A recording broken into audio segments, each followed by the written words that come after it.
The most important piece of equipment that your new bassoonist will need is, of course, the bassoon itself. Now, if you have bassoons, you'll want to make sure that they're all in good working order. It's not a bad idea to take them to a repairman. But an important thing to consider is that the bassoon is kind of a specialty instrument, and some repair people may not be entirely comfortable working on bassoons, at least not as comfortable as they are working on clarinets or flutes. So make sure that you take it to someone who knows how everything works and is comfortable sealing it up. If the bassoon is leaky, if there are keys that are falling off, it's going to make your new bassoonist's life really, really difficult. So if you have a bassoon, make sure they're in good working order.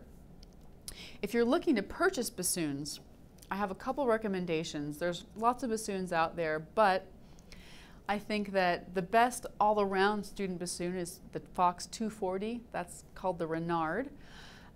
They're very easy to play. They have decent sounds, good intonation. The key work is very comfortable. They stay in good regulation. Another really excellent student bassoon is by Bernd Mussmann.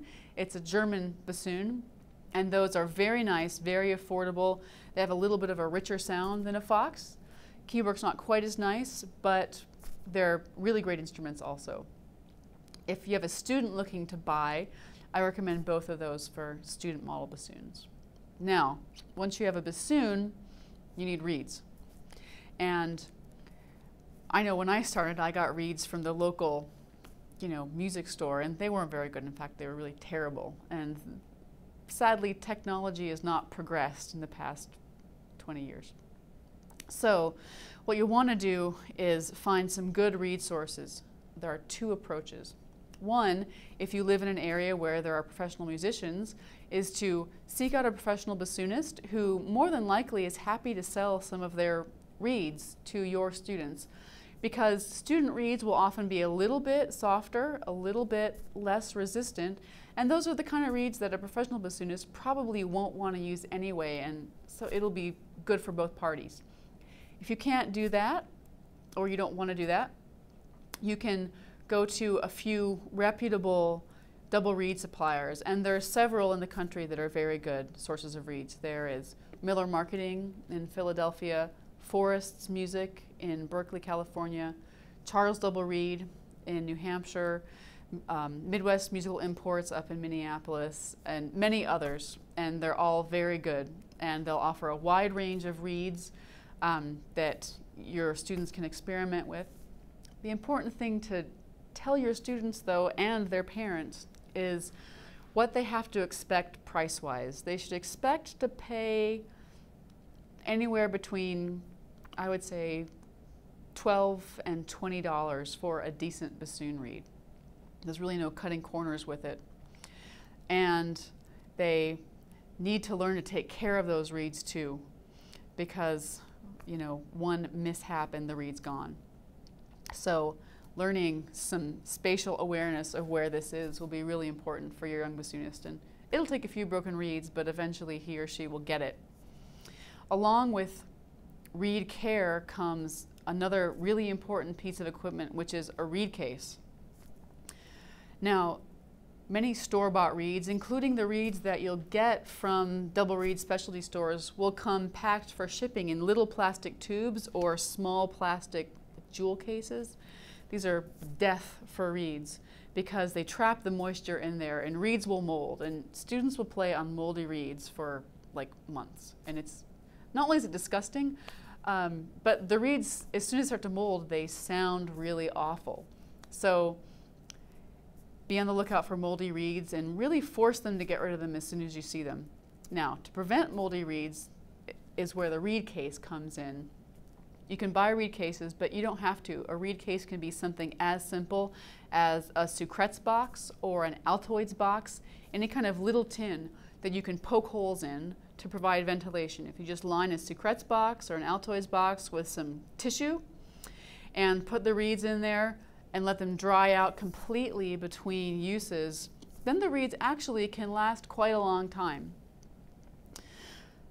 The next thing that they'll need is a cup to use to soak the reeds in water. And it's important to soak them in water. They soak up faster, the reeds will last longer in water.